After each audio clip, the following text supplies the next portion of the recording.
Welcome to Talking Jets. Nope, there it is. Welcome to the call-in show, The Cockpit. My name's Ryan. I'll be your pilot tonight. I am oh so excited to get your thoughts on everything that happened with the New York Jets just yesterday. Jets lose to the Minnesota Vikings 27-22, and I want to hear all your thoughts. We're going to do this the same way we do it every week. We're going to do a half hour of my commentary, and then at 8:30, we're going to go to the phones and hear your thoughts on yesterday's game and all things New York Jets. It could be playoffs, could be, player personnel, it could be whatever you want to talk about. You get 3 minutes on the clock. After 3 minutes, that's right, you get the chicken. You're out of here. So remember, make sure you have your thoughts dialed in for this call-in show. If you guys are just hopping in, make sure you hit that like button. In the live chat, I do have a poll question. Which team is least likely to miss the playoffs? That poll is going right now, 35 votes. I'm interested to see. We have a few names in there. I have the Jets, the Patriots, the Chargers, and then I put the Bengals/Ravens, whoever doesn't win the division. Which team is most likely, or least likely to miss the playoffs? Least likely to miss the playoffs. I also have a pinned comment in the chat. Pro Bowl voting has begun. And we got to do our part to get our representatives into the Pro Bowl. So, make sure you vote for all the New York Jets that are in there.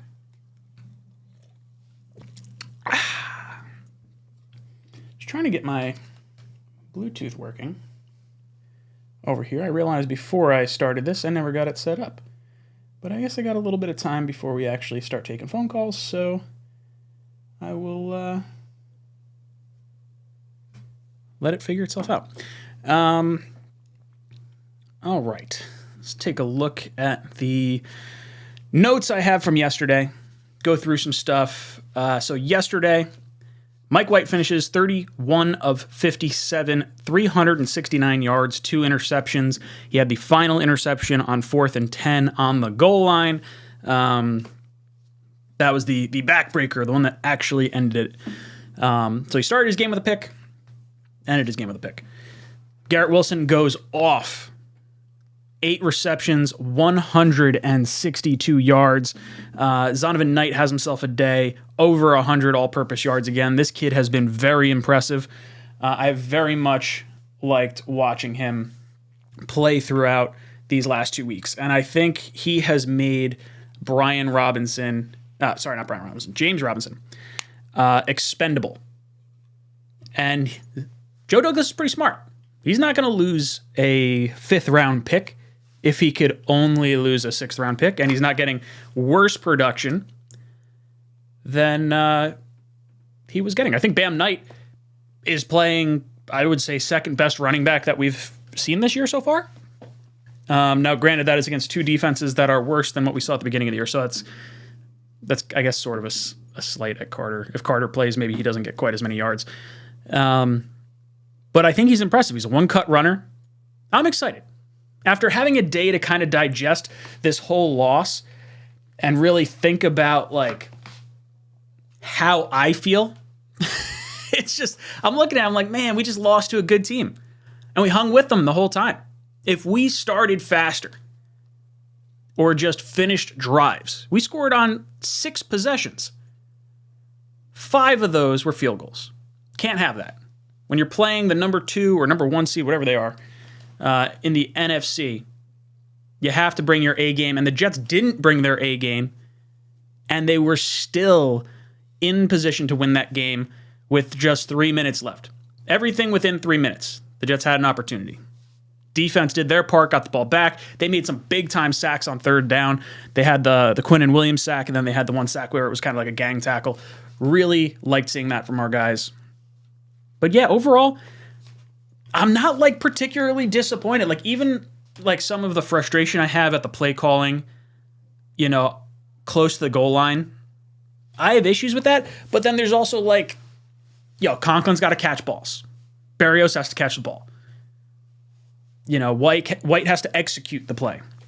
So like there's plenty of blame to go around, and I think based on the interviews we saw post game and the little sound clips that we're hearing, it really feels like this team took this as a team loss. And I know we heard the quote, "There's no moral victories," but this is a game in the last few years the Jets go into and just get waxed. We went into their own building. We went into Minnesota's building. Hostile environment. They're playing for a 1 seed. And we really, took them all the way to the end. I'm hoping we can get a rebound game against Buffalo. Buffalo scares the life out of me. They have 10 days to prepare for us. Remember, they played on Thursday Night Football. So they, a little extra juice, maybe. Sitting back watching the game footage of Minnesota and the Jets. Maybe Diggs is thinking, all right, how do I not get shut down like Justin Jefferson? Which is weird to say, because I still felt like Jefferson made his presence known, but he definitely didn't have the impact that he's used to having. Let me go back. I'm curious to see what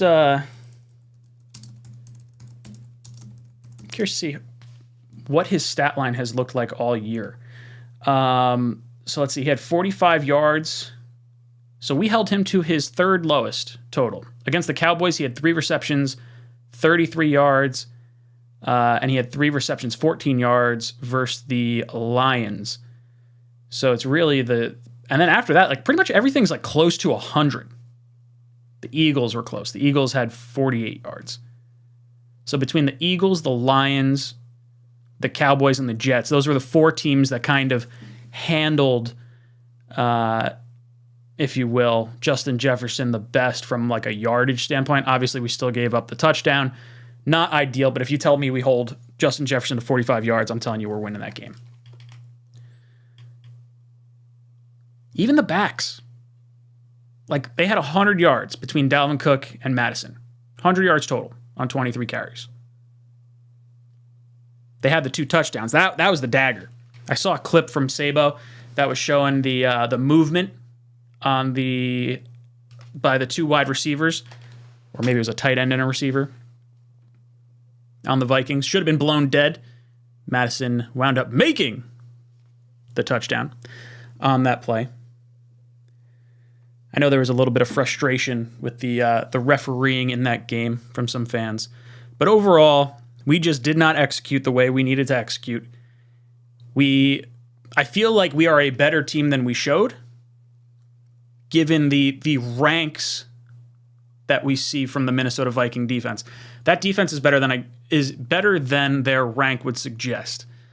Or at least it felt that way. Maybe that's because Mike White is not the quarterback that, Jet fans think he is, and I don't know. But that defense felt harder than I would have given it credit for. And I do think that, it felt like between the 30s, we were able to move the ball up and down the field. And it was really that like final 20 to 30 yard push on either end that really caused us problems. We had a hard time stopping them when they were in the red zone, and they stopped us every time we got in the red zone. I don't know the solution.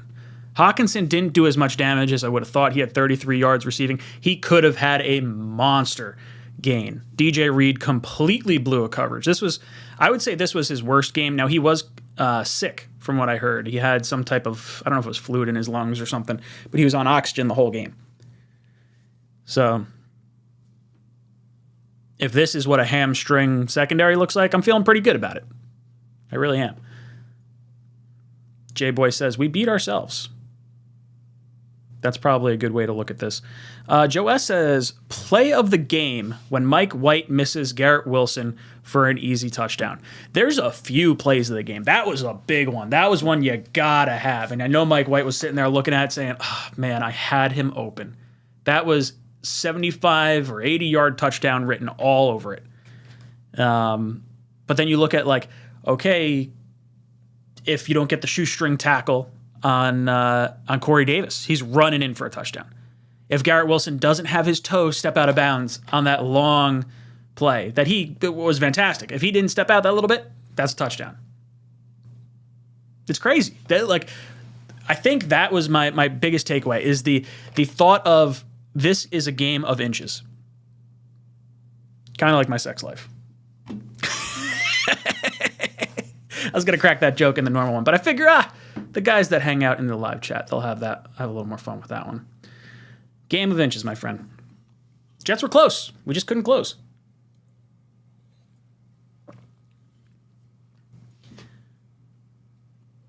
Let's see. What are you guys talking about in the chat?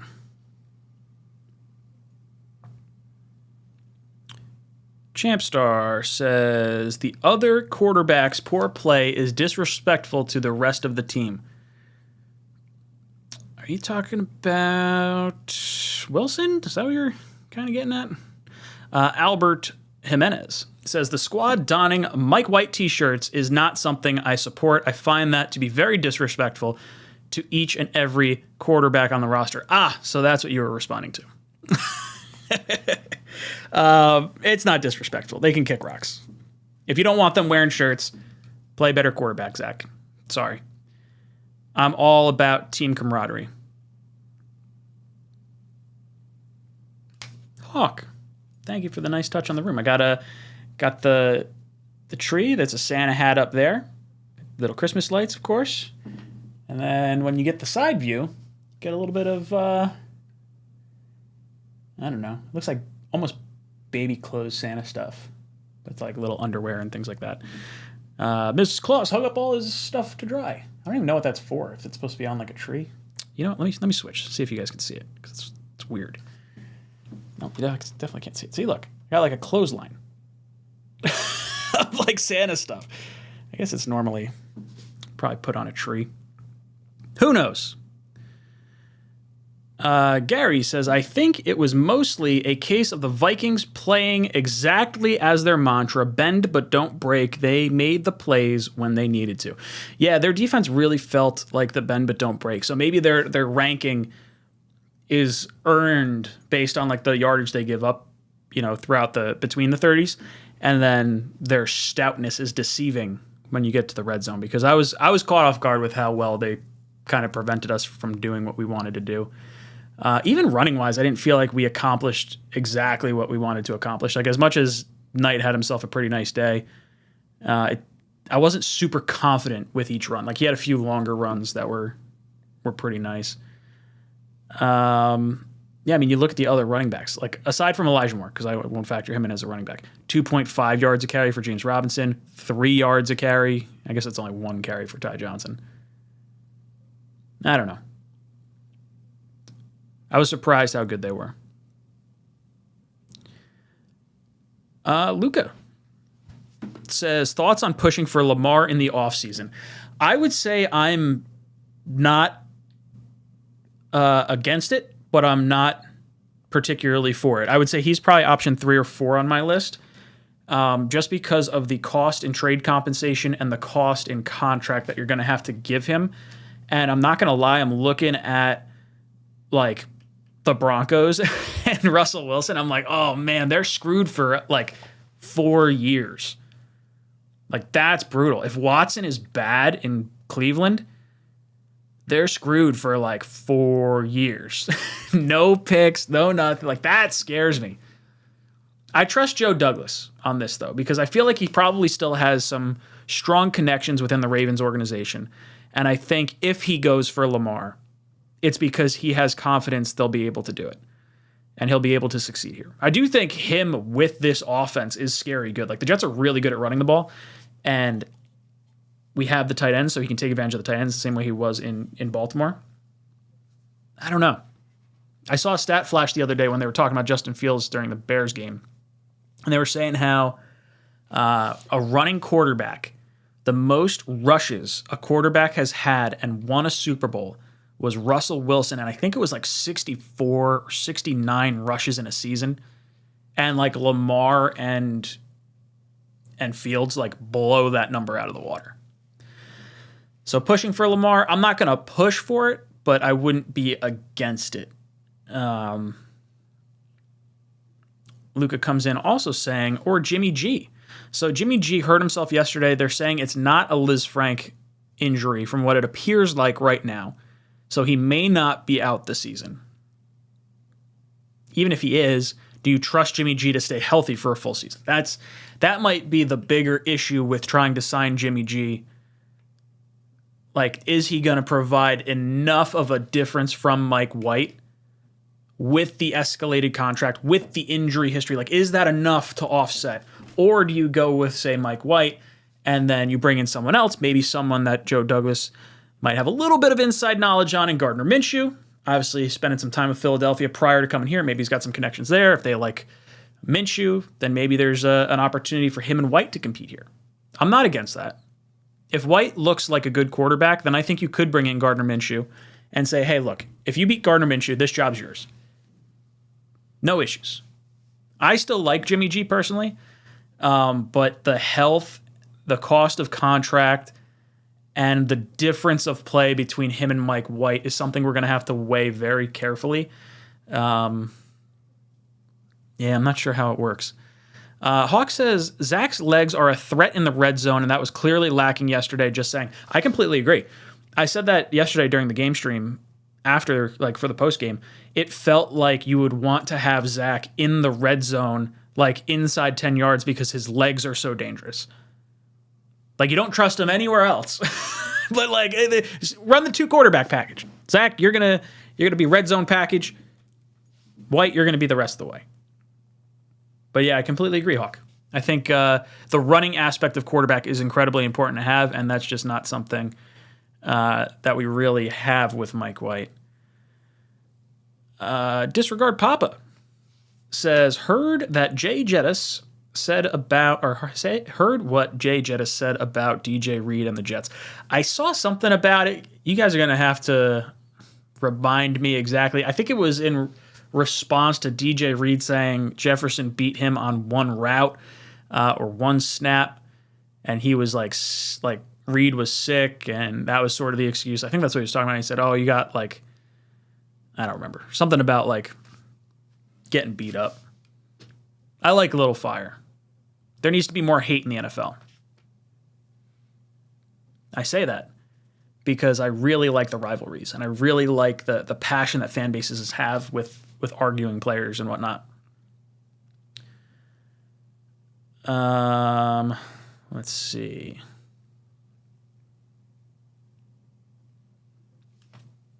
The NY Bully comes in, says, this loss really sticks with me because of Kirk Cousins using us as leverage years ago. With that being said, we 100% beat ourselves. We can hang with almost every team in the league. Yeah, Kirk Cousins is like the epitome of a fine quarterback. He's not going to beat you over the head. Like, look at his stat line from yesterday. Kirk Cousins didn't beat us. 21 of 35, 173 yards and a touchdown. That is like Zach Wilson numbers. That's like really not great. And that's like, I don't know what that works out percentage-wise, 21 of 35, but they played complementary football across the board. That was a team win by Minnesota, and it was a team loss by the Jets. That's really the only way I can say it, because I didn't feel like any one player let us down. Like, I think it's easy to focus maybe on the Barrios drop or maybe some of the red zone play calling. But by and large, the Jets were in position to win that game at the end of the game. Had like 8 tries inside the 10-yard line. You got to get it done. You got to get it done. But Kirk Cousins using us as leverage. Look, every football player that hits free agency is going to leak a rumor about the Jets possibly being involved. Just like every free agent is going to be rumored to be going to the Mets because of Cohen possibly offering a monster contract. Everyone's going to try and get the money that either bad teams or desperate teams have been notorious to throw around, or because they have a rich owner. Just using it to fluff up their price. I get it. It sucks. I would have paid Kirk Cousins a lot of money to get here, fully guaranteed, and I think it would have been a really good move. But I don't know if it wins us a Super Bowl. Randilla says Strev could be up for goal line too. Yeah, at least you wouldn't have to worry about like possibly injuring your quarterback so much as Streveler would just be like in for those packages. Although I guess technically the Jets have been playing with their backup quarterback all season, with the exception of the last 2 games and the first 3. I guess that's one way to look at it. Jets 830 says, if we get Lamar,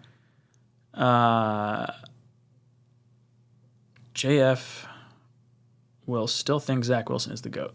Jets forever. It would be exciting. I'm not going to lie. Yeah, see, there's Adrian. He says he started the game 2 of 11, Kirk Cousins did. I thought we were versing primetime Kirk Cousins for a second. Yeah, I thought that's where it was going to stay. I thought we were going to dominate, and then they just started scoring, and we couldn't do anything, and that really ticked me off.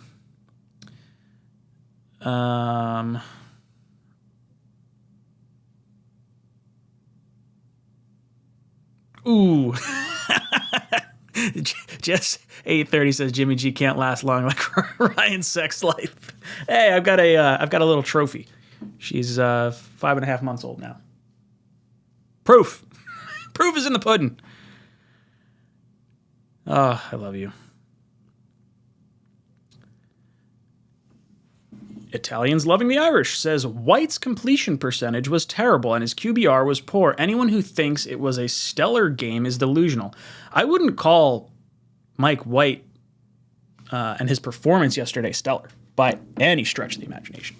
But I would say he got us more in position to win than Zach when Zach had his 300-yard game. Defenses are vastly different for sure. Mike White had 2 interceptions to Zach Wilson's 3, but I feel like Mike White's interceptions, one being the tip, the other one being more of a desperation heave. I shouldn't say heave, it was a 10-yard throw. Yeah, he had a poor completion percentage. I feel like there were a lot of drops. There were some good throwaways in there. I'd have to go back and watch like my whole every throw video and really do like the tally. I like doing that. I'll say like, okay, good throws, bad throws, throwaways. Here's the adjusted completion percentage. I don't know what he ended up finishing with, but not ideal. I will say this. I do not like seeing Mike White throw damn near 60 times. That's not a recipe for success. When you're as good at running the ball as the Jets have been, they should not be throwing quite so much. I don't know. I see Joe S. in the chat saying Mike White missed a lot of throws. Yeah. I would say this game looked closer to... I said it in my postgame, I think. Or I said it in my 5 takeaway. I don't remember. This game from Mike White felt like...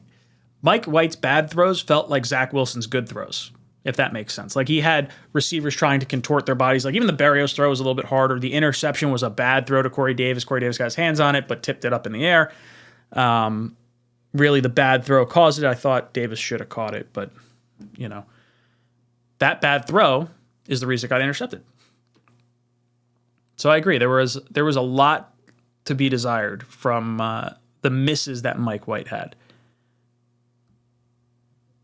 I would say Zach is still in the doghouse in terms of like which quarterback I would prefer to start. Like I'm still starting Mike White, which we found out today. Mike White is starting against the Bills. A little redemption game action. I like it.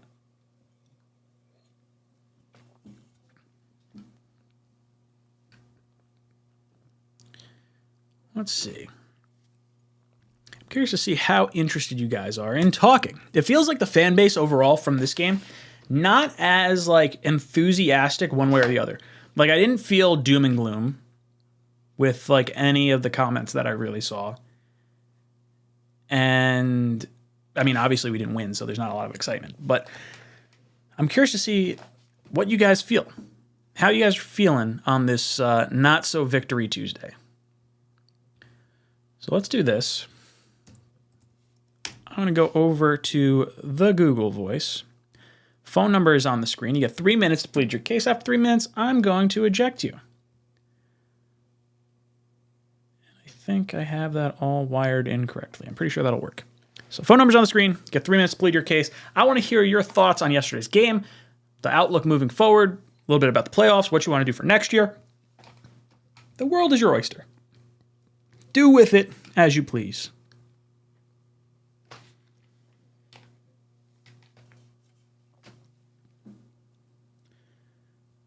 Let's see. Hawk says, even the INT to Conklin was behind him. Bad throw, but still catchable, arguably. The almost INT to Conklin. That's what you're saying. Because Corey Davis came in and, like, cracked the linebacker or safety that was, like, almost catching it. Ooh, who we got? Let's see. From Armani AD. Armani, what's up, dude? Welcome to the cockpit. What's going on? What's going on, Ryan? Listen, great show. I want to say I feel pretty good about where our team's at. I don't feel any malice towards whoever's the starting quarterback. Doesn't matter if it's Zach. Doesn't matter if it's Mike White. I think Mike White had to throw a lot of passes because we were down in the first half. I felt like he was a little dazed in the first quarter because the crowd was enormous and he had a lot of pressure on him. I mean, things like that happened, not to make any excuses for him. And he had to throw a lot of passes because we were in the hole. And a lot of those dump passes, as Robert Saleh said today when he was doing his live press conferences, were used as running plays. So we also have to put that into context. But I think that, moving forward, if we have the recipe as far as beating the Bills, if we get a good shot this week, I think we have a chance. We have a chance at least to be in the game and possibly beat them. Not saying Mike White is our future, but I know one thing is that if we go after Jimmy Garoppolo, this guy can't play a full season. Your thoughts? Yeah, no, I feel like that's probably where I'm at as well. I'm not overly upset about this game, and when I look towards next week, I see Von Miller not playing. That makes me feel a whole heck of a lot better. We got Fant back, and we got Corey Davis back, and the last time we played them, correct me if I'm wrong, but I'm pretty sure Zach had like 155 yards. I think that was his stat line, and I think White could put at least that much up, and if our defense continues to play strong, I think we could win that game in Buffalo. It's always tough because it's that division rivalry that you got to worry about not any given Sunday, but the Bills are still arguably the best team in the AFC. Go on. Without a doubt. Yeah. What was the last thing? You said one other thing too I wanted to touch on. I don't remember what it was. No. I just feel like it doesn't really matter like who's our quarterback. If it's Zach Wilson, if it's Mike White, no matter what, I just feel like I'm going to support the team. Like, sure. We've been for a lot of years. Like, we have to keep that into place. We came into this season and nobody even believed that we would win a game. So see, I don't want to get into that mindset though, because like expectations change as you go through the season, and if the Jets were to miss the playoffs at this point now, I would call the season a disappointment. It would not be, in the context of offseason, very nice improvement over last year. No issues there. In the context of, okay, we're at 5-2 or whatever we were at that one point. I would say it's a disappointment from that point on if the Jets were to miss the playoffs. But yeah, I agree. I don't think you necessarily root one way or the other for a quarterback. You just hope the team does well and they find their quarterback. Agreed. Romani, I love you. Thank you so much for the call. You've been ejected from the cockpit. He had some good thoughts in there. I feel like there was another comment that I didn't get to. I don't remember what it was. Fabian, what's up, dude? Welcome to the cockpit. Ryan, my man, what's going on, brother? I'm trying to hang in there. Talk to me. How you feeling about yesterday's game and the outlook moving forward? Rex Ryan stole what you said yesterday right after, which was I was up to the effect of not upset but disappointed.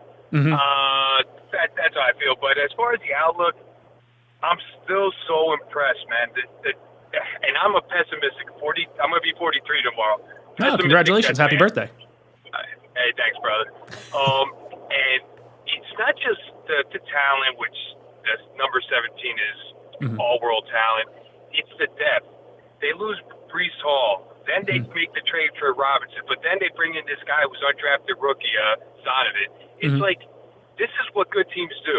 They lose good players and next man up. So, like, I'm almost there, man. I'm almost feeling it, but this is a big test. This is going to tell me if they could really get to a championship game or it's we're going to have to wait till next year what's going to happen this week with Buffalo. Yeah, I think you look at how they won the first game against Buffalo. You see how close they played in both Patriot games. You see how close they played against the Vikings. If they can pull out a win against Buffalo, I think this team is in contention with every other team in the league. If they lose, I think if they keep it close, then you can kind of have that conversation, but it gets a lot tougher to make the playoffs with a loss to the Bills. It does. I mean, because Detroit at home, it doesn't look like cakewalk like it did a couple weeks ago. Jacksonville on the short week after that, everything's going to be a dogfight. Quick question, man. Maybe I'm going crazy. That first interception, was that not pass interference, or am I like, I don't know. I think he got bumped. The first one, not the second. Second one was a good call, but I think there was enough. There was enough there that they could have thrown it. I saw a still frame of it, like where the guy's starting to hit Corey Davis, like probably what looks like 2 feet before the ball arrives. It's one of those bang bang type plays where it's, it could have had pass interference on the Denzel Mims pass where he jumped up and the guy just like hit him in the chest before the ball got there. There was a lot of like, that could have been called. And I'm all right with it not being called as long as it's called or not called evenly across the board. Like, I don't want to see the Jets getting called for stuff that wasn't called against us. And I didn't necessarily feel like that. Yeah, I didn't necessarily feel like we had that going against us, but it felt like there was a lot of plays where it was like, man, that like really could have helped us. It just kind of looked the other way. Not so much yesterday, but Sauce Gardner, and he's all worldly, but he gets away with stuff like a star does, which that's good for us. But like all year long, he's gotten away with a lot. So I'm not really complaining. I was just curious because the announcers didn't say anything. I was like, man, he looked like he got there way early. But either way, like I said, I'm stoked. I'm a little disappointed today, but I'm still seeing. And pretty much, Mike White has to bomb out 3 straight games for him to lose the job because like we said, his bad passes or Zach Wilson's good passes. We shouldn't even have this conversation. So let's say he does poorly against the Bills. Do you think they go back to Zach, or you think at this point he's built up enough equity with the 2 300-yard games that he deserves to start against the Lions the following week? Like, do you think he could get benched after the Bills, or do you think he's like kind of safe for a week? I think given the opponent, he's probably safe for another week, being that the Bills, even though they're not what they were last year, they're still a top team. He'll probably end playing in that stadium. He'll probably but I don't see him playing like that. They might not win. Obviously, it's a possibility, but I don't see him playing like Zach Wilson in New England. It's not. He's accurate. He hits guys, and like you said last week, he hits guys in a position for them to make plays, and they're on the run. So I don't see that happening. But let's just say, for argument's sake, he has a Zach Wilson type of day.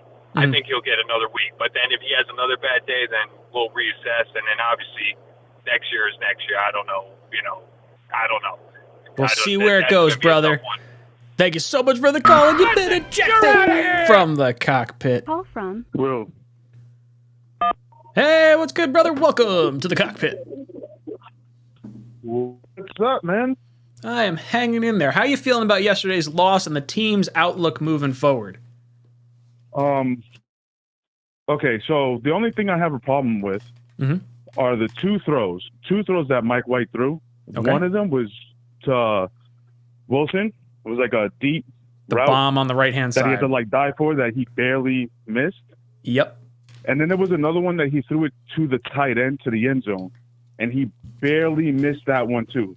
Those were the only 2 throws that I felt like could have really threw it over, like put us over the what we needed to win that game. But I do want to say that I blame Berrios. I think that Zach Wilson's guy. This is not Mike White's guy. I also think that Elijah Moore should be playing more of that role what Braxton Berrios is doing, and keep Braxton Berrios as the special teams guy. And then if Wilson comes back next year, then you can work something out with him with that. But I want to get your opinion on something. Okay. What would you think if the Jets, once they hit the red zone, right? Mm-hmm. What if they implemented a Streveler package instead of because Mike White's having trouble moving. It seems like it. Well, I think if we see run. more struggles in the red zone, if that continues to be a trend after this game, maybe they consider some type of role like that. They had Garrett Wilson throw a pass from the the end around or whatever. I would love to see it. I thought they were going to do that with Streveler in the first Patriot game with Zach Wilson. I was like, oh, this is great. The running quarterback. Like, let's throw a wrinkle. Like, that's a wrinkle that you won't see many offenses do. Like, they tried to do it in Philly with Chip Kelly at one point. I wouldn't mind seeing it. I don't think the Jets will do that. I would be very surprised if they did, because now you're talking about okay, Flacco's the backup. Now we're having an additional quarterback like Streveler active on the roster. I don't think they want to have more than 2 guys active on game day so they can have other positions open as well. I understand. I understand what you're saying, but this is chess, right? Like, sure. If the dude's if he's struggling in the red zone like that, and they're just putting more in the box, they're dropping or his zone, whatever they're doing, and he's just not. I'm not saying he's not seeing it, because he's definitely seeing it better than Wilson. There's no doubt about that. Yeah, it's night and day different. Like, you can even hear White talk after games and just say oh yeah, I went from this progression to this guy and I went all the way through, and it could be stuff that he saw pre-snap. Is okay, I can't go that way. I'm seeing this over here, but he processed everything in 2 seconds and then made his decision. I like that. Yeah, absolutely. But to leave it on this note, I still think the Jets can win 9 or 10 games and make the playoffs. I think Mike White can even win us a game or 2. I mean, I think it's possible. I think that everybody needs to stop crying about a guy who's come on, man. Barrios catches that pass. It's like a whole different conversation at the end of the day. We're not even having this conversation. Because now we're talking about Mike White leading us back from a comeback. We're riding this huge wave. We had the huge game against the Bears. Mike White's our franchise quarterback. I completely get it. I see where you're coming from, brother. I get it. That's okay. It's okay. We'll get it figured out. The Streveler thing's interesting. I would like to see something like that. I feel like that's super creative, but I think there's a reason why they don't run 2 quarterback offenses. I don't know. I want Mike White to feel comfortable. As far as him being not Barrios' guy, I don't agree with that. I think he just didn't get as many reps with the ones. If he had gotten maybe the first team reps instead of Flacco earlier in the season, maybe that would be paying a little bit more dividends now. But it feels like he's got a relatively good rapport with the number 1 receivers.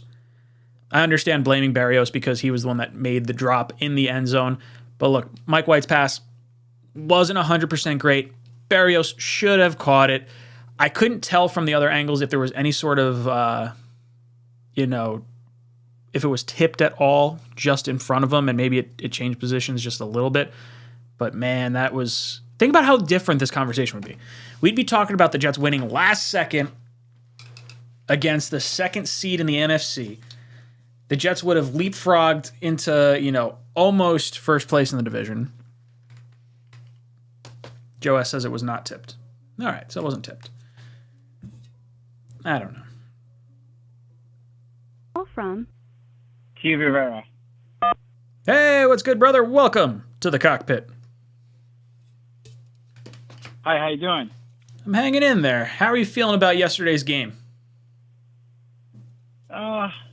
To be honest, man, it was a roller coaster, and the defense didn't show up.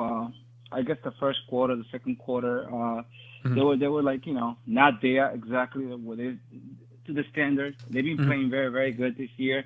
So yesterday was a little blunder, but besides that, man, I think we did a pretty good job. Mike White is definitely proving that he can be the quarterback to carry us to the playoff, and if we make it to the playoff, obviously. Sure. I feel like it would be at this point. We've got 5 games left. We have 7 wins. We have to get to 10. You can't go. If we go 9 and 8 at this point, I'd be really pissed off. You're right. And it's like you said that we raised our expectation because we didn't think. I mean, me personally, I thought that we will probably get like probably 7 or 8 games this year to be realistic. Sure. You know, because I saw the progress from last year carry on, and then all the draft picks, all the people that we added, from the free agency and stuff like that. I felt like we had a good team together to make a push. It's just, we needed to see it to come to fruition, to see the whole package together, and it has so far. I mean, I'm surprised, but at the end of the day, like, we have to be more patient with Mike White. I think that Cincinnati game last year was a great game. I mean, you're talking about a guy that's sitting down in the bench. He's not. I mean, obviously he practiced, he has time with the team and stuff like that. But this guy is sitting down, and all of a sudden you jumping in, go ahead and do your thing. And this guy, did a great job. I just think that, like, he's a professional. He knows how to play the football. He knows how to command the huddle. He knows how to talk to the guys. Everybody's following him. And people need to be patient. I mean, this guy needs more time to get in the rhythm with the receivers to create that chemistry that is lacking right now. Without that, we don't have a football player. And everybody's just in the media putting all the pressure, putting pressure. Matt LaFleur, he didn't do nothing wrong yesterday. If you really think about it, the whole game, went away by the second quarter because we down 23 and then we down 26. So the defense didn't come up and did their job, to an extent, to their capabilities, if I would say, and it was just hard. When you have to play catch up, of course you're gonna throw the ball a lot. And then they were doing a good job stopping the run. We didn't have a lot of stuff going on in the first and second quarter, and in the third quarter we got in a rhythm. So that we just gotta be patient. That's all I'm saying. Yeah, I agree. I think there has to be a little bit of patience. I think Mike White being a 5th-round pick that was brought in from another team is going to get less leash than the number 2 overall pick. Like, we're not going to give Mike White 20 games to prove he's the quarterback because he would have been drafted higher if he had that potential ability. But I agree. I think we do have to see a few more games from Mike White. I think last year's Bengal game and even the first quarter of the Indianapolis game, the following game after that, he played well, and I think he deserves another start. And we just evaluate it week by week. I know Salah was asked the question, "Oh, are you, have you decided who your quarterback's going to be long term?" And they're like, "Let's take it one week at a time, boys." Brother, thank you so much for the call. You've been ejected from the cockpit. Call from Zach, what's up, dude? Welcome to the cockpit. Hi, Ryan. How sorry, I'm goes watching your thing live right now. Let me put it on pause. But I think my main thing is what's been said before with Mike LaFleur. I think he does deserve a good amount of the blame. It's just that, I mean, yes, he drove them down the field, but the fact that we can't get in the red zone, 1 for 6 is just unacceptable for any coordinator, in my opinion. That's I understand the players need to execute too, but we also have to, keep it simple. And I mean, I know someone talked about just doing a bunch of QB sneaks, but some of the play calling in the red zone specifically was just kind of head scratching to me. So the third and one fade really irked me. That was the play, I think, of all of them that just felt like it never had a shot. You lob it up hoping Garrett Wilson's in that area. I really love seeing the rollout, and you have the tight end run towards the pylon, you have the other tight end on the other side, or a wide receiver run towards the back part of the end zone, and then you have the option to run it or throw it out of the back of the end zone. That feels like a play that should be in every goal to go situation. But I mean, overall, we were in position to win this game. There was literally a game of inches. There was just little things that happened that really kind of changed the course of this game. And I would say I was more irritated with LaFleur yesterday than I am, I think, today. But I do think I would say he and Barrios share the biggest part of the blame, but for kind of different reasons. I don't know. What do you think about next year? Do you think White's the quarterback next year? What do you want to do? If I'm being honest, and I know everyone probably in the chat is going to disagree with me, I like White, but I'm not sold yet that he's the franchise guy. I think he deserves to compete for the starting spot, but just after what I've seen, I haven't seen him where I can confidently say yeah, he should be the starter next year. I just haven't seen it yet. That's just me. I think we should bring in another guy. I'm right there with you. I mean, I'm not even sure I'm re-signing him right now. I like Mike White. Oh, interesting. but it depends what he wants. Like if he wants, say, if he's going to take something in the $10 or $12 million a year range for a year until we figure out what he might have after next year, I'm all right with that. I'm cool with giving him a raise, but I don't want to pay him like $25 million just to like, oh man, we need to hold on to him because he might leave. Like I think there's enough options for the Jets with this team that you don't have to necessarily overpay for a quarterback. I just hope he wants to come back here, wants to play with these players. I hope the Jets show interest. But again, I don't think I want him to be the only guy. Like I don't want a competition between just him and just Zach. I would like to see them in a competition with like someone like a Gardner Minshew or another quarterback that could push them as well. No, totally agree. 1,000% agree. Thanks for having me on. Love it, dude. Thank you so much for the call. You've been ejected from the cockpit. Who we got? Call from. Oh, he hung up on me. All right. See how it is. Just don't want to talk to me. Yeah, jerk. Guys, in our live poll, we have 270 people who have voted. Which team is least likely to miss the playoffs? Right now, the overwhelming favorite is the Patriots. So you're saying the Patriots are most likely to make the playoffs, which is probably a weird way for me to have worded this question. So I'm going to end that right there. And then maybe we'll come up with another poll question. Give me some ideas for a poll question you guys want to see me throw up there. Call from. Speedy. Hey, what's good, brother? Welcome to the cockpit. How you doing? I'm hanging in there. Can you talk up just a little bit? I'm having a little bit of trouble hearing you. Can you hear me? Yeah, I got you. How you doing tonight? Yeah, man. How you doing, man? I had to pause your live, man. I'm a big fan, man. Oh, dude, I appreciate that. Where are you calling from? I stay in Greensboro, but I was born in Queens. I'm a nice. Jet fan. Been Jet fan all my life. Very cool, very cool. How'd you feel about yesterday's loss, and what do you think about the outlook moving forward? I'm real frustrated with Mike LaFleur. I feel like Mike LaFleur. I feel like he get a little ahead of himself sometimes, with all the little trickery. But I feel like people is like.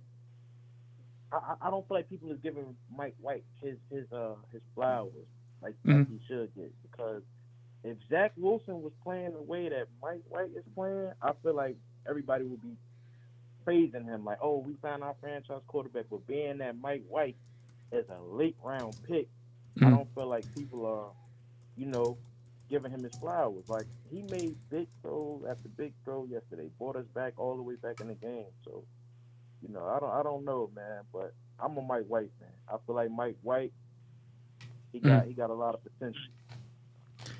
Yeah, I think he definitely does. I think you look at the accuracy that he's shown in the games that he's started, and the ability to scan a whole field, I think is important, and I think he has the respect of his teammates as well. I think that's a huge part of being a quarterback. I don't know. There's part of it scares me, like. What are the chances that a fifth-round guy works out? Like, it's like, it doesn't have to be Tom Brady-esque, but like if it could be, Russell Wilson was, a third-round pick. Kaepernick was a fourth-round pick. If you could have the success in the microcosm that is, the tiny amount of time Kaepernick played, if you could have that type of success over the course of, like, an entire career, I would take that type of success. I don't need Tom Brady level. I don't know. Yeah, that's all I was about to say. I don't think he's Tom Brady, but I think he does have potential to be a franchise quarterback. Who how many quarterbacks you've seen come in and start their first 5 games and throw for 300, well over 300? What, 2 or 3 times? Yeah, he's got 5 starts and has 3 300-yard games. Like, that's impressive no matter how you slice it. That's what I'm saying. So, I don't know. I think it should take a closer look. I definitely think we should sit Zach. I'm not fully done with Zach, ready to count him out yet, but I think he should sit, and let's just see how Mike White pan out. Yeah, I agree. We got 5 more games to take a look at it. Real quick before I eject you, you think Zach Wilson starts another game this year for the Jets? No, sir. No, sir. Not this year. I'm right there with you, brother. Thank you so much for the call. You've been ejected from the cockpit. Yeah, I just threw that poll question up in the chat. Will Zach start another game this year? Head over to the chat. Vote for that. Call from Richard from the Great. Richard, what's up, dude? Welcome to the cockpit. Hey, what's up, man? It's good to be back on. I'm glad to be here. I want to hear your thoughts on yesterday's game and what you think the future looks like for the Jets. Well, there was so much good, so much bad at the same time in a lot of ways. You can't really be too mad about losing to a team like the Vikings, but just to lose without hitting the end zone, man. Like you can get to the red zone, no problem, but you can't get in it. You can't cross the plane. Yeah, it's frustrating. Like we kept it that close and we failed as an offense.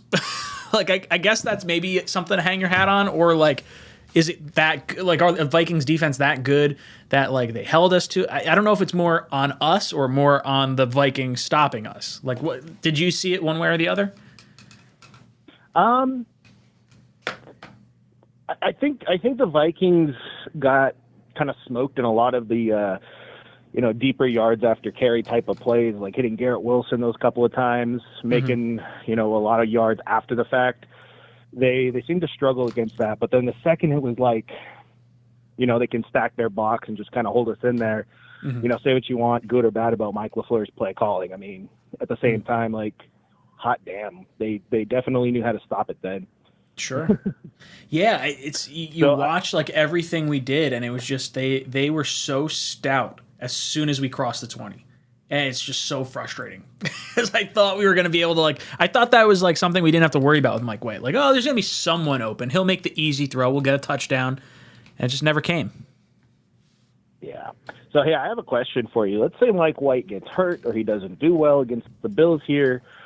If you're, if you're the coaching staff right now and you're looking at your quarterback controversy, is it going to be Mike White? Is it going to be Zach? Would you want to put Zach in on one of the more easier teams like Jacksonville or Detroit? Maybe kind of get Zach his confidence back. Maybe make him fire a fire under his ass so he comes in and starts playing. Sure.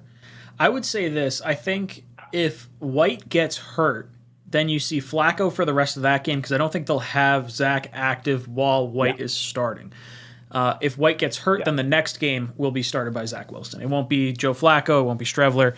I do think I said before that the Jets might lose versus the Vikings. If the Jets get thumped versus the Bills, then Zach Wilson starts versus the Lions. I think they will try to find a reason to bring Zach back.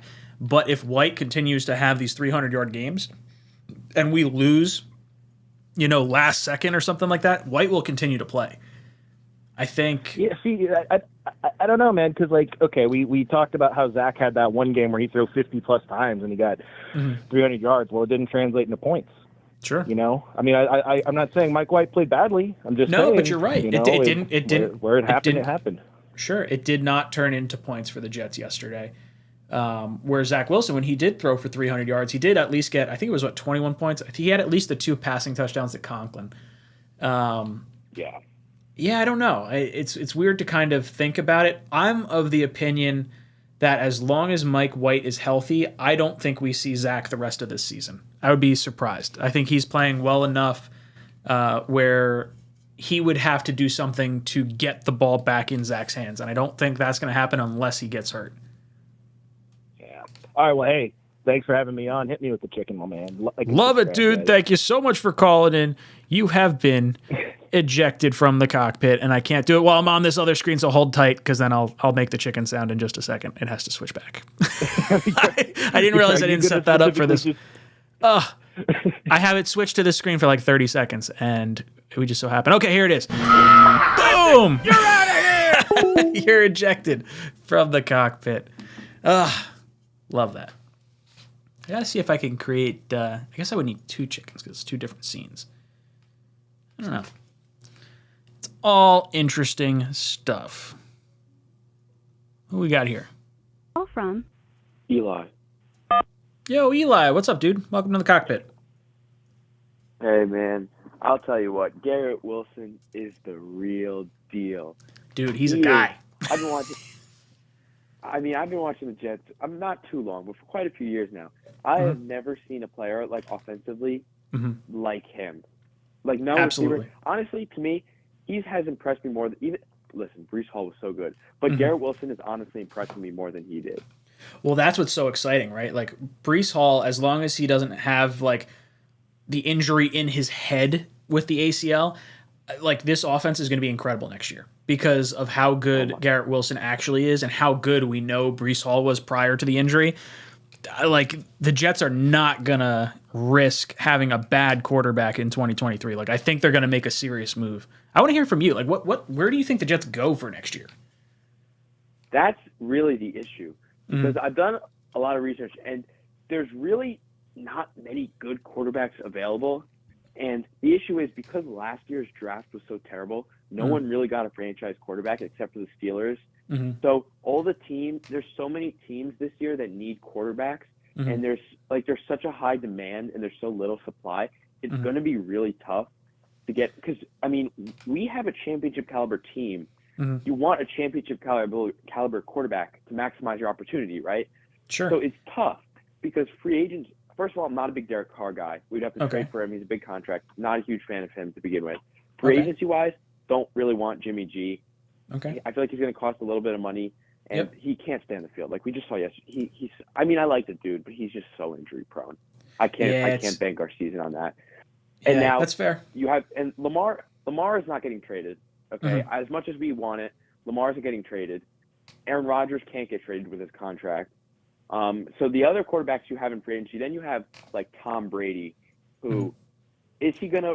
He looks washed. I'm not gonna. Like, I think he will. I think the Jets are absolutely on his short list of teams he would play for. I think it's us, the 49ers, and possibly the Raiders if things go sideways because of McDaniels. I don't think the Niners. I don't think the Niners are going to go after Brady. That's the thing. I think they're either going to get Lance. They're going to go with Lance or keep Jimmy G. But the issue. I agree, but so Jimmy G can't get franchised. So Jimmy G would have to want to stay there. I don't think they roll into the season with just Lance. Like I could see them. I do think they want Lance to be the guy. So I think I could see. I think Jimmy G will resign there. Everyone loves him. There's no reason for him not to. I mean, he knows the system. I don't think he could. And then you have the low. And then I'll just finish. And then in free agency, you have the low tier starters. Like Minshew, I'm kind of a fan of, but I just don't feel like he's the type of guy to win us a Super Bowl. Yeah, like are we going to hinge our entire Super Bowl caliber, team right now on the arm of Gardner Minshew? That's what I can't wrap my head around. Like a battle between Minshew and White, like I could kind of get behind that because I feel confident enough in White that we can win games with him. And if he can beat Minshew, then that's gravy. If not, then that means Minshew's playing better than what I think White could do for us. But the thing is, White's not under contract. And then, like, Minshew we'd have to sign. So, like, I don't know. I don't know where we go. He'll come back. I hope so. I would be surprised if he didn't. I don't know how much he's going to ask for, but I hope it's, like, a reasonable contract where the Jets say, like, hey, we're going to give you a base of, let's call it $10 million next year. We're trying to win a Super Bowl. If you play to, X level, whatever it is, you're going to get paid $30 million. Like that, like you're going to get paid like a starting caliber quarterback if you play for that. But like, give us. I do not think Mike White is going to get that much money. I don't think so. No. He's not going to get 30, but I think he can get 10. But I think like in order for him to take 10, like I think he can get more than 10 from us because of the position we're in. Maybe giving him something with incentives if he plays to that level. Yeah. I like incentive laden deals. We could go forward with him, but I think if you go forward with Mike White, an option that I like it would be to draft a quarterback behind him, like in the second round. Like I love Anthony Richardson. I think we've talked about this, haven't we? He just declared today. Yeah, I know, and that's great. And I feel like he's going to go in like the second round. There's something perfect for us, and he's the type of guy that I feel like could fit. And like he just reminds me so much of like Josh Allen coming out. Like there's literally no physical trait that he doesn't have that these top quarterbacks have. His arm is just as strong as Allen and Mahomes. He's just as fast as Lamar. He could he makes me drool as a prospect. He's an athletic bottle like mold of clay. Like he's a lump of clay that you can just mold into whatever you want, hopefully. And I agree, he's not someone that would start right away. I don't know if a second round pick is the like where I want to pull the trigger. Third round, if he's there in the third round, I'm okay with it. Third, fourth round for a quarterback with upside. If they pull the trigger on a second round player, that means they're missing out on either a safety or a center or a linebacker, because I think we're going to spend our first round pick on one of those positions, and to use the second one on a quarterback, like I don't want to wait for a quarterback to develop, to be like the guy. That much. What was that? I don't think we need any of those positions that much, to be honest. Center, but Quincy and Quan are both not under contract for next year. CJ Mosley's got a $21 million cap hit. I do think he's going to restructure. I think he does wind up staying with the Jets. Safety-wise, there's no way Joyner's back next year. I like Joyner, but like you have to try and find an upgrade for him. Whitehead's under contract for another 2 years. I feel like linebacker's kind of the big one because of the uncertainty. I would love to bring back Quincy. I would love to bring back Quan. Like if we can duplicate what our linebacker core is this year for next year with the addition of like a draft pick, that's the best case scenario for me. I just don't know how you do it with the money we have. But what's more important to you, though? A linebacker or safety in the second round, or your possible franchise quarterback with all the intangibles? So you also have to weigh those decisions. How often is there a guy That's fair. of that caliber, athleticism in the second? That's fair. I think you weigh it first, like, okay, if we have enough talent on this team to win a Super Bowl, that I would have been okay trading away picks, because that's what I've said. I've said I'm good with trading some picks for proven players. So if I'm okay with giving away those picks, why wouldn't I be okay with taking a quarterback and wasting it for like the Super Bowl year and letting it just kind of sit and percolate? Okay, fair. You know what? You've talked me into like being all right with quarterback in the second round. It's not ideally what I'd like to do, but I'm not against it. Eli, In the end, I love you, dude. Intriguing conversation. I gotta get to the other people. You're out of here! Who we got? Call from Michael Kimmons. Michael. Oh, he hung up. What the hell? Who we got? call from John. John, what's up, dude? Welcome to the cockpit. What's going on? Dude, I'm hanging in there. How you feeling about yesterday's loss and the long-term outlook for the New York Jets? Well, obviously not feeling great, but I will say this, though. I don't know if I haven't listened to everything, all your content this week yet. Have you talked about that overthrow to Garrett Wilson on the sideline that just missed? He's going to the house there. If he goes to the house, we're talking about any of this shit because we would have won the game most likely. Oh, 100%. You're 100% right there. And that long pass along the sidelines, the outstretched hands, if he hits him in stride, he's running 75, 80 yards for a touchdown. Now, do you think Zach makes that throw? I think he can make that throw. Do I think he would? Probably not. So I think Mike White can make that throw too, but he didn't make it. I don't know, dude. Yeah, but come on, dude. It was there. That was like I don't know. He probably hits that. If you give him another one of those, he probably hits it. Yeah, no, I completely agree. We were talking about this being a game of inches, and the Garrett Wilson slightly toe tap out of bounds on that like long reception, the shoelace grab of Corey Davis, the outstretched arms of Garrett Wilson with Mike White just missing him, the Braxton Berrios drop in the end zone, like all those little things add up. And if any one of those go a different direction, the Jets probably win that game. Oh, for sure. I mean, I practically turned the game off after halftime pretty much. And I was like, oh, this is going to be bad. And then, I'm watching Red Zone, and I'm like, oh, shit, they're coming back. So I turned it back on, obviously. And I honestly, I couldn't believe it.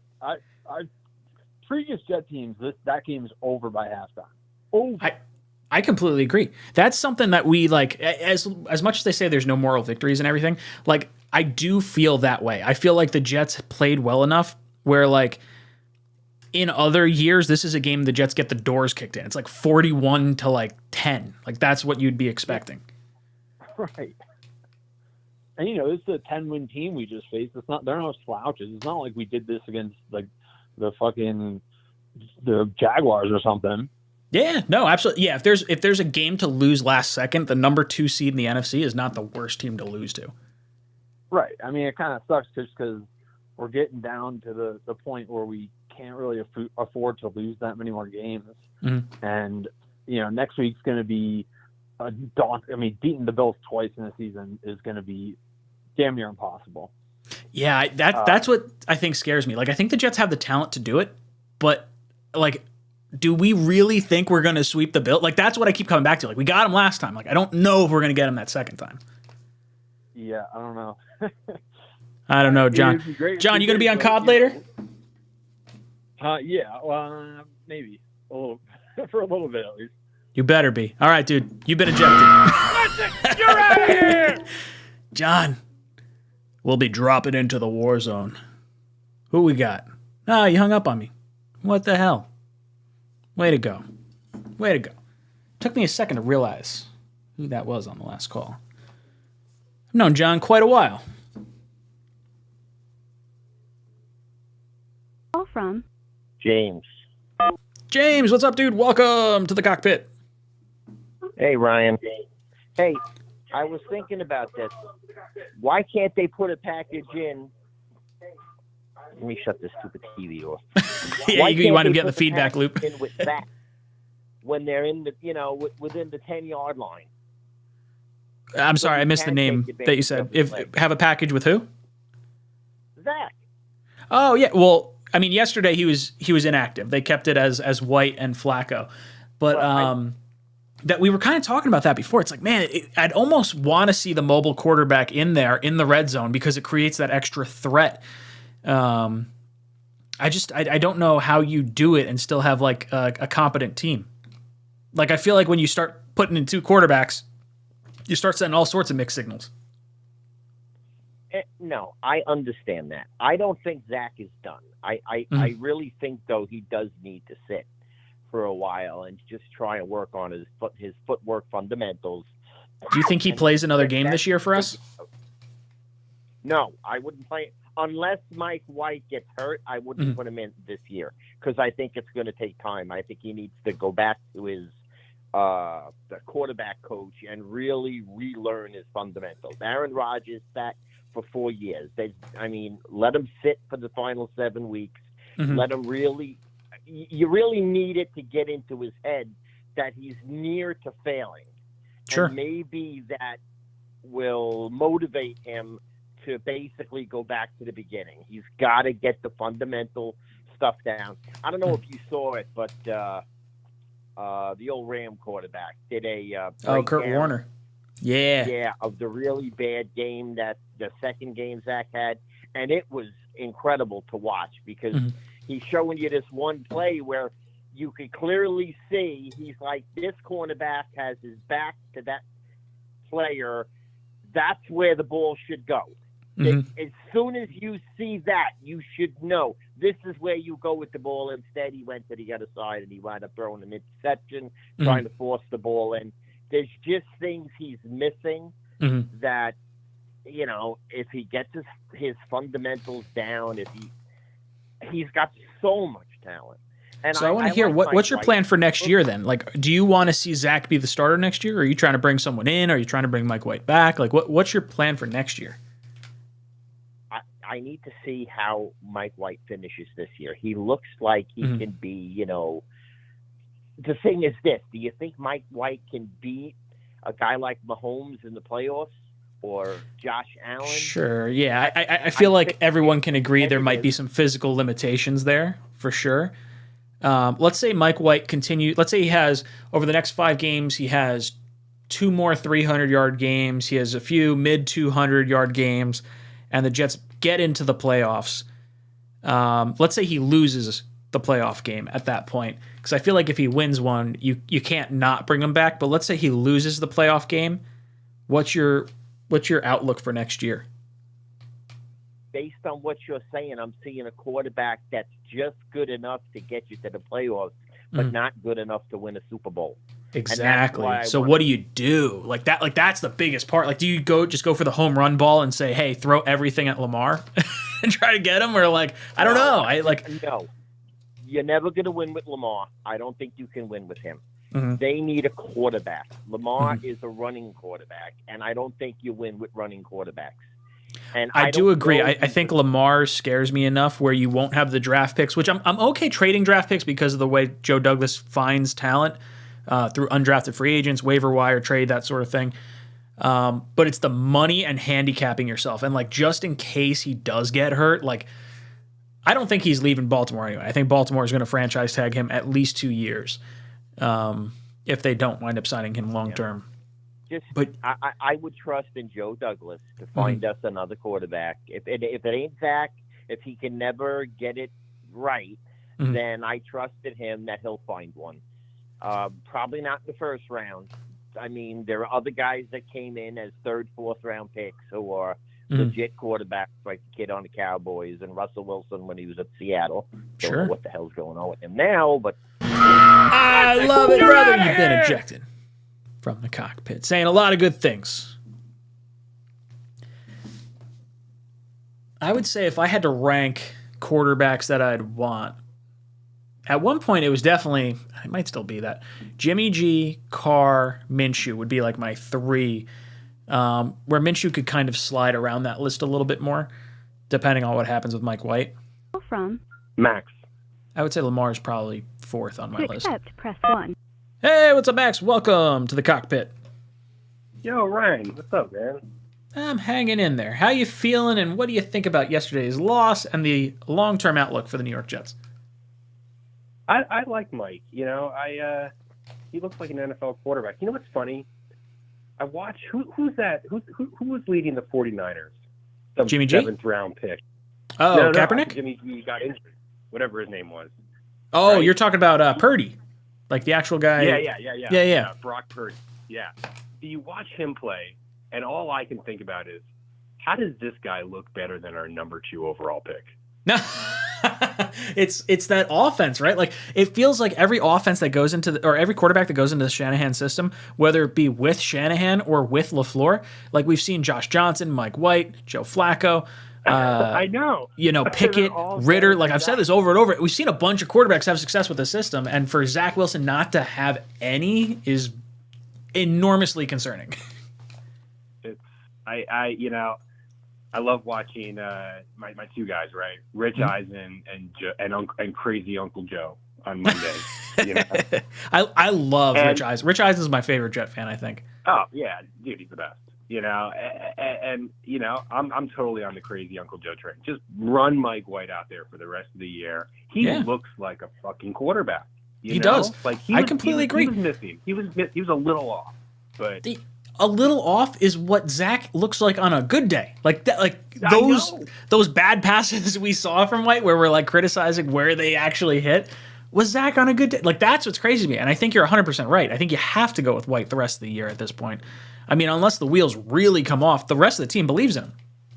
Yeah, this Buffalo game should be, this will be a real test because Buffalo's got it. They got a good defense.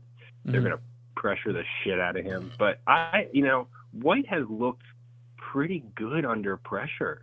I mean, I don't know. Maybe he's poised. He's poised. I mean, we talk about Zach's legs and his escapability, but I think the poise that Mike White has and the little shifting, the sliding around the pocket. We watched Brady do it for years and Manning do it, and you watch them make an ever so slight movement forward, though the edge rusher goes whipping behind him, or they slide a little bit to avoid the arm swipe. Like, it's impressive. And Mike White has that, which is cool, even if he doesn't have the wheels. There are guys, like I trained as a classical musician for years, and it's the same thing with performing. It's like some people just have that ice in their veins. They're like, Mike is not, he doesn't look at the rush. He just understands. It doesn't get, I guess, doesn't get too fast, right? He's just calm. Yeah. I feel like he doesn't get the happy feet. He'll stand in there. He'll take the hit. I feel like he trusts his receivers more, or maybe he just knows what NFL Open is compared to like Zach. Like, for me, when I look at Zach, I see he doesn't know NFL Open. Like, Denzel Mims running into the end zone, he's about to beat the linebacker. Like, the ball's got to be out. Zach not seeing it. Yeah. All right, man. Good to talk to you. Good stuff, dude. Thank you so much for the call. You've been ejected. Oh, no, I can't eject you because I'm on the other screen now. Oh, see, I got to figure out how to make that work. That's all right. Maybe I need a manual chicken on this side. Actually, can I do it? I think I can do it. Does this do that? You're out of here! Chicken. That's always good. Who we got? Call from Frank, Atlanta. Hey, what's good, brother? Welcome to the cockpit. What's going on, Ryan? Dude, I'm hanging in there. I'm trying to stay positive, but trying to figure out what we should be doing for next year, quarterback-wise. What are your thoughts on yesterday's loss, Mike White, and the future of the quarterback position for the New York Jets? Okay, so check this out. I feel good about Mike White. I like him. But us as Jets fans, we haven't had a quarterback in so long. So we get okay NFL starting quarterback, and, you know, it's crazy. Just imagine if we had an excellent quarterback or someone halfway decent in the red zone 6 times. We could at least converted 3 of them. Yeah. The average NFL quarterback will convert 3 of those 6 red zones. Mm-hmm. So, you know, we would win a lot of games if we just had a decent quarterback. Well, I think that's kind of what the last 2 weeks have shown the rest of the NFL. Like, if there is a quarterback out there that wants to be traded and is just, like, you know, mad about their situation or is looking for, like, you know, a Super Bowl caliber roster around him, it's the New York Jets. Like, we are able to win with Mike White. And Mike White's not doing anything crazy. He's making the right reads. I like Mike White. He's not a bad quarterback. No, agreed. Not an upper echelon quarterback. Not a middle, you know. No, I mean, who knows? Maybe he can get to there at some point. But right now, like, you're looking at a roster that can win with bare bones quarterback play. Right. And us as Jet fans, you know, we're rooting for Mike White. Don't get me wrong, because he's our quarterback, but he's not like a really good quarterback in the NFL. By no means, but we've had pathetic quarterback play for so long. Yeah. For years. So what's your move for next year, then? Next year going in, I'm looking at Derek Carr. I like Jimmy G as well, depending on what his ankle injury is. Yeah. I like Derek Carr. And that's probably about it. I like Derek Carr's an interesting one because he has a no-trade clause, and I really think he likes playing with Devontae Adams. I don't think he's going to waive it for us. I would be surprised. I think Jimmy G has a realistic shot at happening because of the connection, but I think the 49ers are going to want to bring him back. I think he might want to play with the 49ers unless he thinks he can just get more money from the Jets and play in the same offense anyway, because it's basically 49ers East in New York. I'm not huge on Lamar. He's going to break the bank, and how long will he stay healthy, and what kind of backup will you really be able to have behind him with paying him so much money? And I don't want another rookie quarterback. I don't want to go through the rookie woes because we have a team that's kind of built to win now. Even though they're a young team, but it's kind of built to win. Dude, you are in the same mindset as myself. I don't want a rookie. Like, I'm cool. I would like to draft a rookie and let them sit behind whoever we bring in as our starter next year. Right, I'm good with that. I'm good with that. But I just wanna prove the NFL that, man, it would be awesome if we could get somebody like Kirk Cousins with it. That'd be heaven.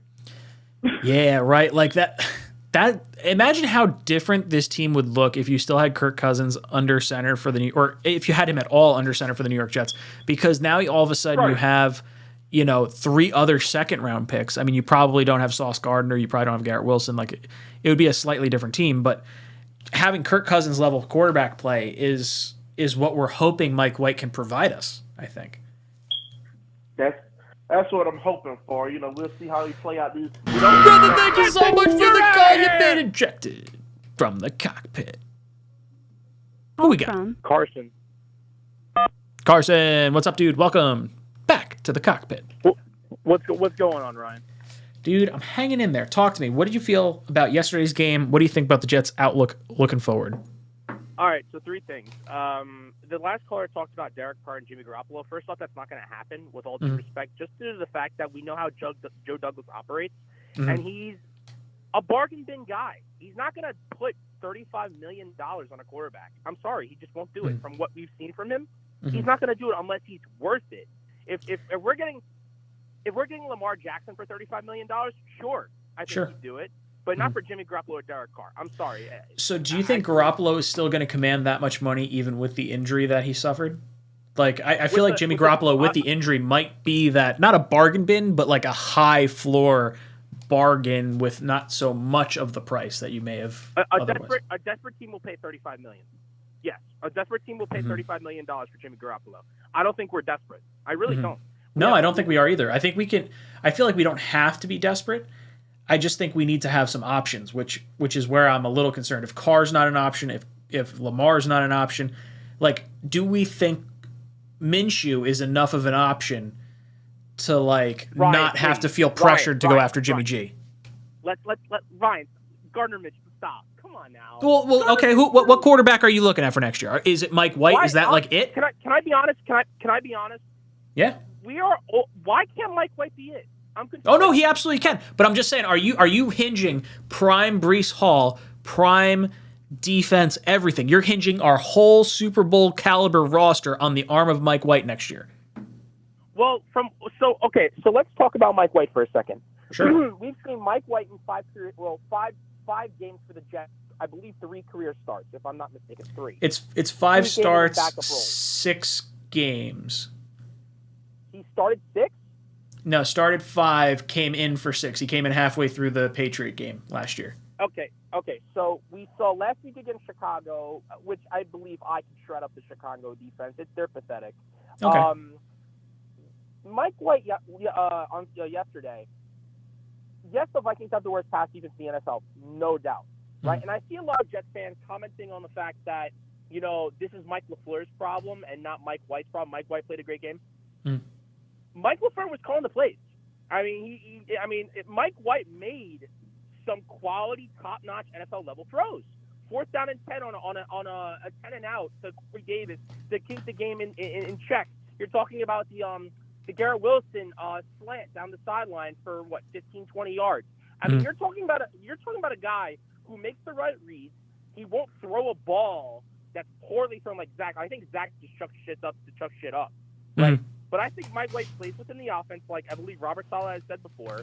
And to be honest with you, about the dual threat ability of a quarterback, I'm more of the guy, more or less, to have a guy that could drop 3-5-step drop back and sling a ball with accuracy. I'm not too big on the aspect of running the ball. Yeah, it's nice to have.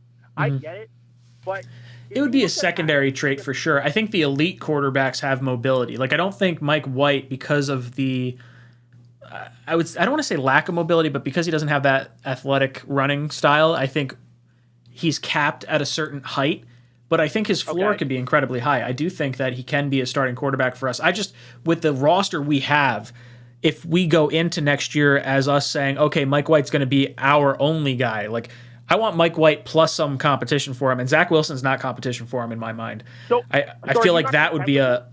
What was that? Are you not content with him? With Mike White? Yeah, like I would be. Oh no, I like what we have in Mike White. I love what we have in the rest of our team, and I don't want to hinge our entire season on the arm of Mike White. Like, I very much want him to be able, like, if he can beat someone like a Gardner Minshew, he 100% deserves to be there. No problem, no questions asked. If he beats someone like, I feel like Jimmy Garoppolo, there's probably too much money invested in him for him to come in and compete. If Tannehill gets cut.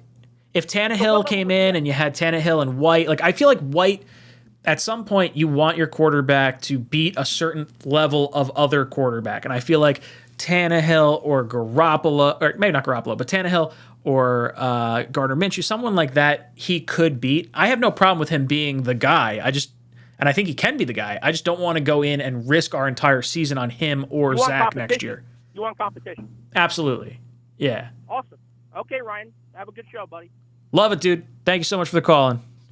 You too. That's it. You're out of here. That was a good call. I didn't mean to come off as, like, not pro Mike White. I'm definitely pro Mike White. I'm just not pro only Mike White. Like, I don't know if there's something he can show me the entirety of the season. Sneakers to boots. Maybe if he won playoff games. That's probably to send a trigger. voicemail. Yo, what's good, Sneakers to Boots? How you doing tonight? What's up, Brian? How are you? I'm hanging in there. What'd you think of yesterday's game? What do you think of the outlook for the Jets long term? Well, first, I just want to say I'm fresh off a flight from Minnesota, so I got to watch that game live, and it was a hell of a game. Dude, you almost saw an awesome comeback. Yeah. So everything in the fourth quarter was coming right down at me. So that Gary Wilson play was right in front. A little unfortunate, but the way the team rallied through the rest of the fourth was pretty impressive. Something we haven't seen in a while. Oh yeah. What are your thoughts on Mike White? What are my thoughts? I mean, Mike White's a baller, dude. He knows how to step into throws. He can read a defense, and he's confident in his arm. I mean, he's not opening up his hips. He's not throwing balls in the dirt, balls in the air, unlike someone else we know. Do you think he's the answer for next year, or do you think we should go after another quarterback? And if so, who do you think that would be? I got to agree with one of the callers before. I mean, before Jimmy G got hurt, I was eyeing him. Derek Carr's obviously a nice shiny toy, but I don't think that Joe Douglas is going to break the bank. I think he's got other bigger fish to fry, more of like our defense, who we're going to re-sign with that. There's more of that stuff that we need to figure out. If Mike White just shows that he can manage the game like he has, I think we continue to ride his arm. Yeah, I think that is where we'll go. Like, I do have a hard time seeing. I don't think Joe would have a problem paying for a quarterback if he thinks he'll get the production out of him. I think if White shows he has enough 300-yard games or enough rhythm within the offense, I don't think he will go out to spend the big money on a Carr or a Jimmy Garoppolo.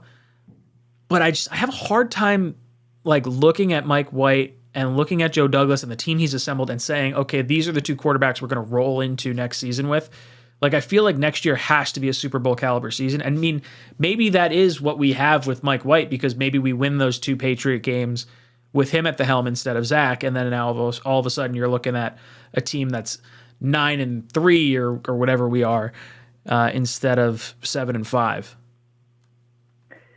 Yeah, no, I mean, we have to do something with the quarterback position, because Zach needs some type of competition. I mean, if Mike White earns the job, that's all that we can ask for, is him to take it.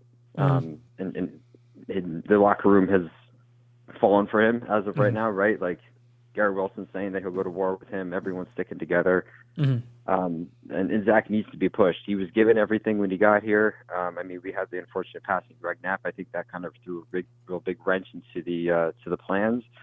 But I don't think that Joe Douglas is foolish enough to continue with Zach, knowing that he may not be the answer if we don't get competition. And then the biggest question I think we still have to answer, at least this coaching staff has to answer, is who is taking him to flight school right now. So, I mean, he's the scout quarterback. Who's going to be working with him with the extra time on his footwork, his arm mechanics, and everything?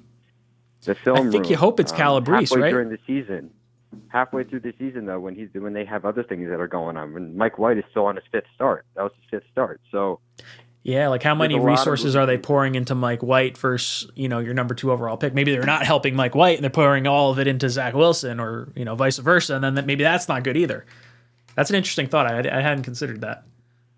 Yeah, because I mean, the scout team, they're not really going to be doing too much. I mean, aside from watching film and kind of going over the playbook and kind of the game plan. So it's really a mechanic issue. I really wonder if he goes back to BYU and goes, I forget the name of the coach that he was with. John Beck. They brought in last year. Yeah. I'm surprised the Jets didn't bring him for him back to try and work on that. Like, that feels like it would have been the smart move, but I think it's something with the CBA or something with like, you can't work with that coach in the off season if he coaches for you in season. But I don't know if there's like a cutoff point for that. Dude, love the call. Thank you so much. You've been ejected. You're out of here! From the cockpit. Call from Vinny. Vinny, what's good, dude? Welcome back to the cockpit. I'm doing all right. How are you doing? I'm hanging in there. I'm feeling all right after yesterday's game. I'm a little sour because I feel like we should have had that game, but I feel good that we were in the game at very least. Here's the good thing. The two teams currently chasing us for a playoff berth, one is overrated and the other one is a fraud. So which one's which? Chargers are overrated? Yep, and the Patriots are frauds. I like it. I'm just, dude, with the two losses to the Patriots, I don't feel super confident.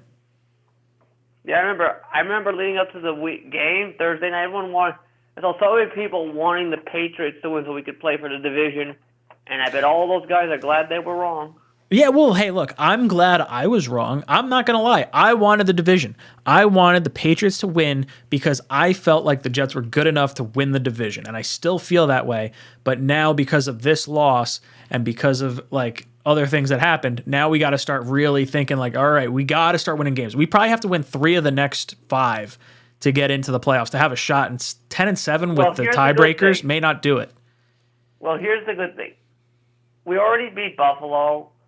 And look, we play good on the road. We don't lose back-to-back games, so that's good. Mm-hmm. And we get 2 games coming up against 2 teams that are at home, out of their element.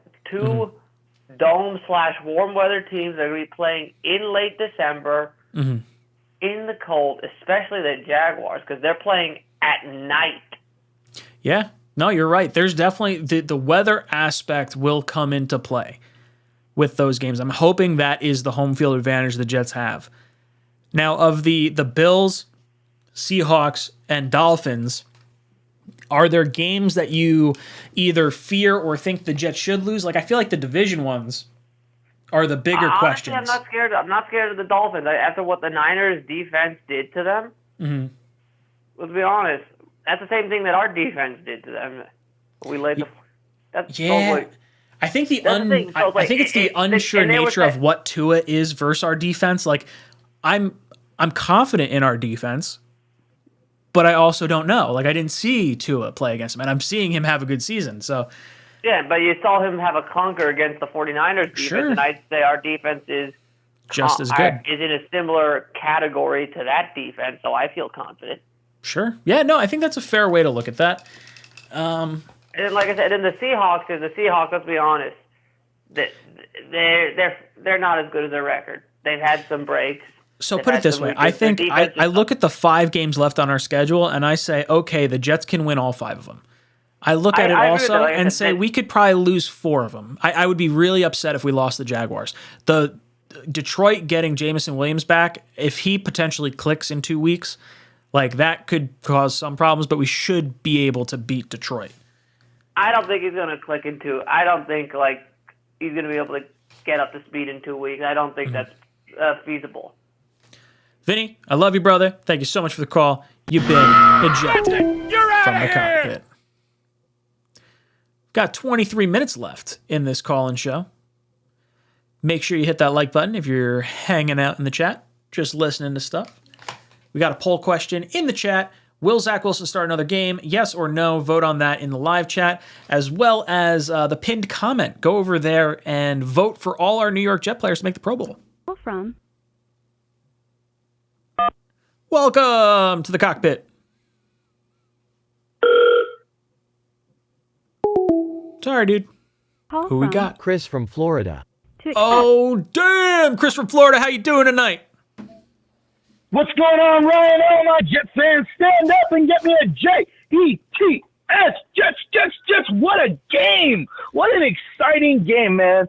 Gotta agree with you, man. It feels good, right? Like, it's like, oh, we were in it. We were in it, but just, so close, man. Mm-hmm.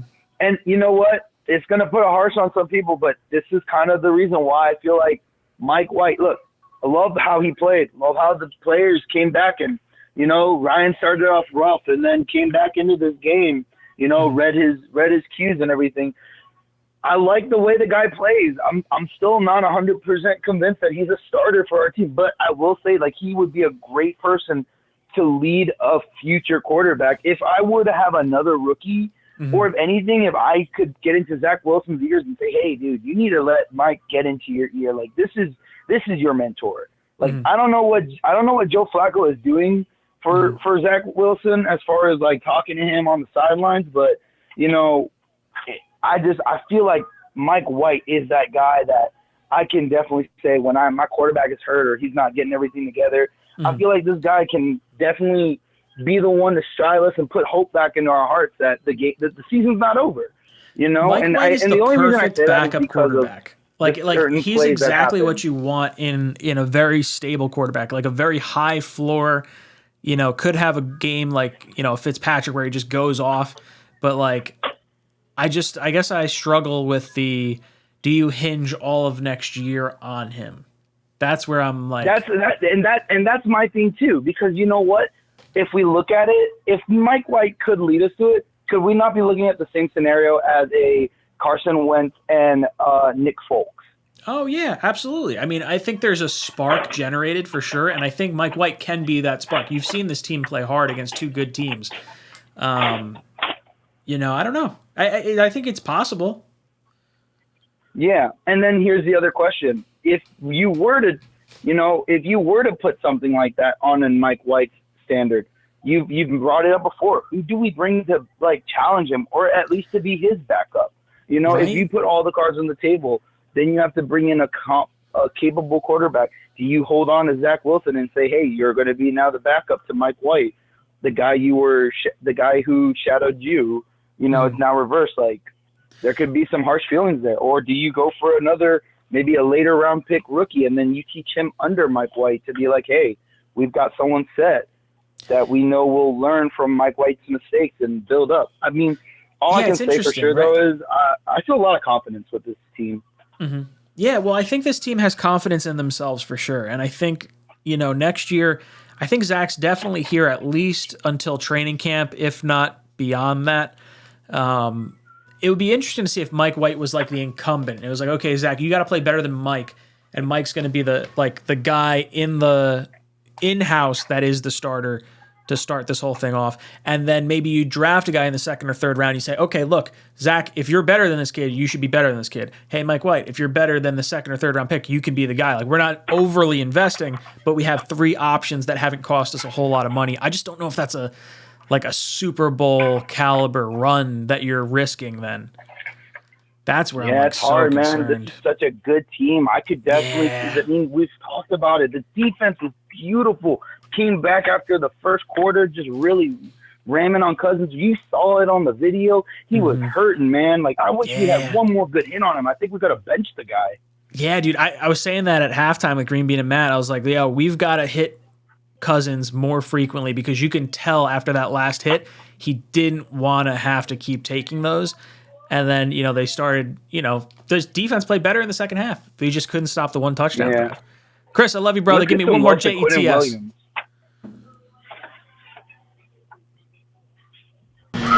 Boom! You're out of here! He didn't hear me, I guess. Oh, it's all right. You don't have to give me the JETS. We've got 18 minutes. I don't know if I'm going to go all 18 minutes because I don't know if my bladder can hold. I might be calling this after this phone call. Who we got? Eric. Eric, what's good, brother? Welcome to the cockpit. Hey, man. How you doing? Love the show. Thank you so much. Hey, first and foremost, I'm the original Buffalo Jets fan. Ooh, All right, I'm from I Buffalo, like New that. York, born and raised. I'll just say there are some Bills players over the years that were known to be assholes, rubbed some people, including my father, the wrong way. Mm-hmm. He still watches every Bills game and roots against them from Phoenix, Arizona. That's pretty funny. What's your thought process? 98, Curtis Martin brought me into this misery. Mm-hmm. So how are you feeling about Mike White and how you feel going forward? Yeah, I like Mike. I think he's proven he can win games. He may or may not be the long-term answer, but I'll tell you what, I'd love to have him on this team for the long term. Sure, You know, absolutely. I wouldn't mind giving him a contract that's kind of fringe starter and at least backup, and give him like a 7-year, $70 million contract, $5 million guaranteed a year to be here long term, knowing he'll have a chance to start, but he may not. And I think he'd be the first to tell you if Zach was mentally fit right now, he'd understand that Zach was a starter because he's got the talent, right? Yeah, I wonder if Mike White would swallow his pride and sign a contract. I don't know if we'd sign him for that long, but like a 3-year, $30 million deal or a 4-year, $40 million deal, like enough money that like if he wanted to hold out, he could, and he could get more money, but at least there's a baseline of like, hey, we respect you enough where I think if you are here and you're not the starter, you're going to play a vital role in us potentially winning a Super Bowl, coming in for an injured starter at some point or subbing out a game, whatever it may be. I just, I don't know. I think I could see him sign that. I think I definitely could. But are you running the season back next year with just Mike White? That's where I'm kind of like stuck.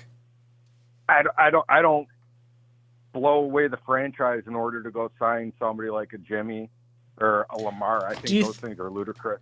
I think Lamar's ludicrous. I don't know if Jimmy is. I don't think he's a crazy like I would pay him $30 to $35 million a year, and I think that's perfectly fine. Although if you think Mike White is like, you know, the discount version of that, then like if he continues to have 300-yard games, there's no reason to sign Jimmy Garoppolo. Like Mike White's the guy. What? Right. When's the last time Jimmy finished the season? I mean, he had the one run. Probably the Super Bowl season, right? Right. But right. I feel like he's been out a lot. That's such an issue. Yep. Brother, hey, man, thank you. Keep doing what you're doing. I appreciate it. Love it, dude. Thank you so much for the call. You have been ejected from the cockpit. All right, boys and girls, we have 15 minutes. I got another call on me. Let's see. Who's calling in? See what we can get.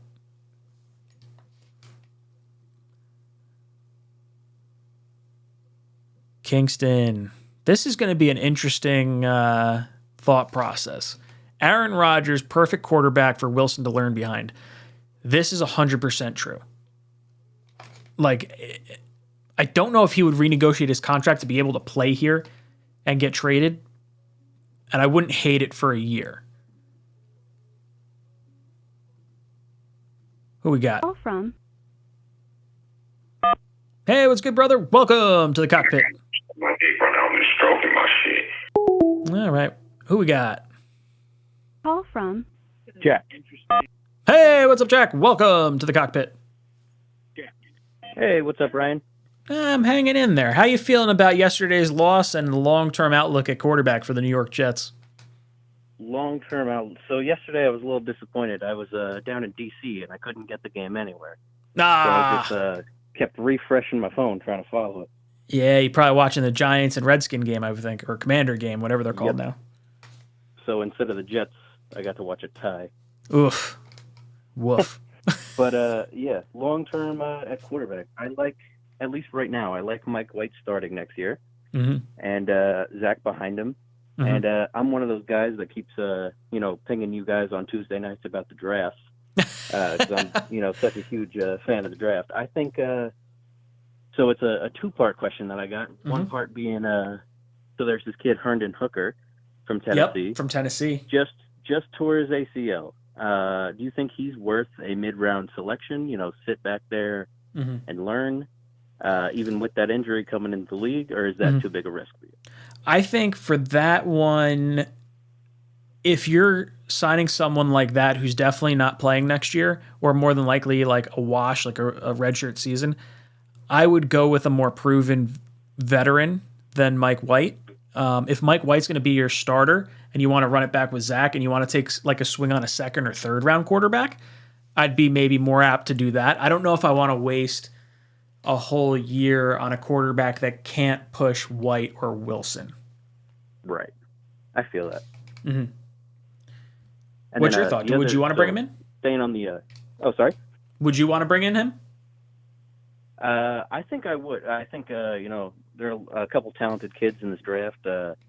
He's one that I'm a big fan of. It's just the ACL is always a concern. And that kind of segues into my next question, which was, how are you feeling about Brees next year? And is it worth, in this offseason getting another back, whether that be through the draft or free agency? Because, not everybody bounces back from an ACL like AP did. Sure. So I'm confident enough in Brees that I'm not going to bring in another back. I think with Bam Knight and Michael Carter under contract, you have your 1-2 punch. At the very worst, you can have someone like Ty Johnson, or if you want to insert an undrafted free agent running back after that here, totally good with that. But I think Bam and Carter are good enough insurance on Brees Hall that if Brees Hall is not good enough to go at the beginning of the season, you're all right. But I do think because of the way he tore his ACL, it was like a twist while he was getting tackled, as opposed to, hey, I trust my leg and I'm going to juke, and it gives out. I don't think he'll have the mental hurdles that maybe like a Saquon had, where it took him an extra year. Like, I think Brees is going to bounce back quicker. Right. All right, word. Thanks for talking to me, Ryan. Dude, love it. Thank you so much for the call. You have been ejected from the cockpit. All right, boys and girls. I'm going to call it there. I really love talking to you guys. but my bladder's about to explode, and we don't need that on camera. It's been a lot of fun. Guys, we got to keep our chins up. We got an exciting team. We got a young team. We got a hungry team. We got a team that can legitimately contend with the best teams in the league. So let's just enjoy the ride. Enjoy what happens. Let's let these 5 games unfold in front of us. And then we can yell and bitch and moan the whole time in between the games. I love your faces. I'll be back here tomorrow with the Talkin' Jets panel, myself, O'Leary, and Greenbean from 8 o'clock to 10 o'clock. So make sure you tune in for that. Boys and girls, have yourself a great night. I'll be dropping in to the war zone. This is Jets Talk signing off. Jets.